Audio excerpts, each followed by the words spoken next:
नमस्ते। आजकल artificial intelligence मतलब एआई हमारे स्मार्टफोन से लेके हेल्थ केयर तक सच पूछे तो हर जगह है। पर ये है क्या कोई जादू? नहीं, बिल्कुल नहीं। ये एक बहुत ही सोची समझी एक सिस्टमैटिक प्रोसेस है। तो आज हम जरा पर्दे के पीछे चलेंगे और उस ब्लूप्रिंट को समझेंगे जिससे हर एआई को बनाया जाता है। अक्सर हमें एआई एक रहस्यमयी ताकत की तरह ही लगता है ना? कोई ऐसी चीज जो बस काम कर जाती है, लेकिन वो कैसे काम करती है ये हम नहीं जानते। तो सवाल तो मन में आता ही है, क्या ये सच में कोई जादू है? और इसका जवाब है नहीं, बिल्कुल नहीं। ये एक बहुत ही सिस्टमैटिक सोची समझी प्रक्रिया है जिसे कहते हैं एआई प्रोजेक्ट साइकिल। आप इसे किसी भी एआई सोल्यूशन के पीछे का ब्लूप्रिंट समझ सकते हैं और आज हम मिलकर इसी ब्लूप्रिंट के हर पन्ने को खोल कर देखेंगे। तो चलिए इस सफर की शुरुआत करते हैं और सबसे पहले उस रोड मैप को समझते हैं जो एक छोटे से आइडिया को हकीकत में बदल देता है। तो ये है एआई प्रोजेक्ट साइकिल के 5 मेन स्टेजेस। सबसे पहला प्रॉब्लम स्कोपिंग, मतलब प्रॉब्लम है क्या ये समझना। फिर आता है डेटा अधिग्रहण यानी जानकारी को जमा करना। इसके बाद डेटा एक्सप्लोरेशन, मतलब उस जानकारी को अच्छे से जांचना परखना। फिर आता है मॉडलिंग, जहां एआई को सिखाया जाता है। और आखिर में मूल्यांकन, यानी ये देखना कि एआई ने कितना सीखा।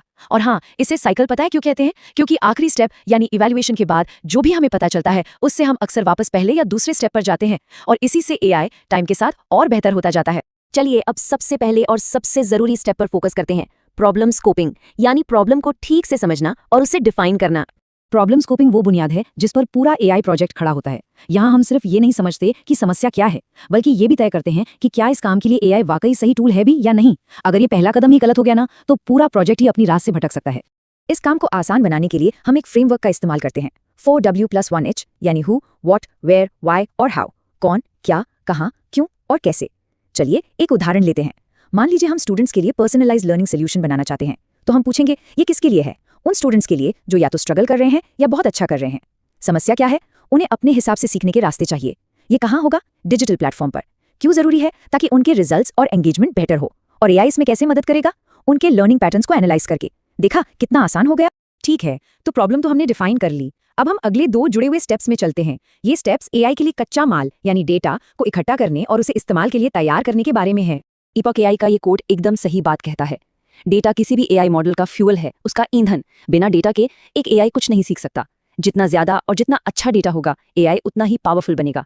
सीधी सी बात है। डेटा अधिग्रहण वो प्रोसेस है जिसमें हम अपनी प्रॉब्लम को सॉल्व करने के लिए जरूरी जानकारी इकट्ठा करते हैं। और ये जानकारी कहीं से भी आ सकती है, सर्विस से, सेंसस से, इंटरनेट से या फिर सरकारी रिकॉर्ड से। इसमें टेक्स्ट, इमेज, ऑडियो, वीडियो, हर तरह का डेटा शामिल हो सकता है। अगर हम अपने पर्सनलाइज्ड लर्निंग वाले एग्जाम्पल पर वापस जाएं, तो सोचिए हमें कितने तरह के डेटा की जरूरत पड़ेगी। स्टूडेंट्स के ग्रेड्स और टेस्ट स्कोर्स, वो असाइनमेंट्स पर कितना टाइम लगाते हैं, वो कौन सी डिजिटल किताबें इस्तेमाल करते हैं, और तो और उनके लिखे हुए नोट्स और फोरम पोस्ट। ये सब कुछ हमारे काम आ सकता है। लेकिन सिर्फ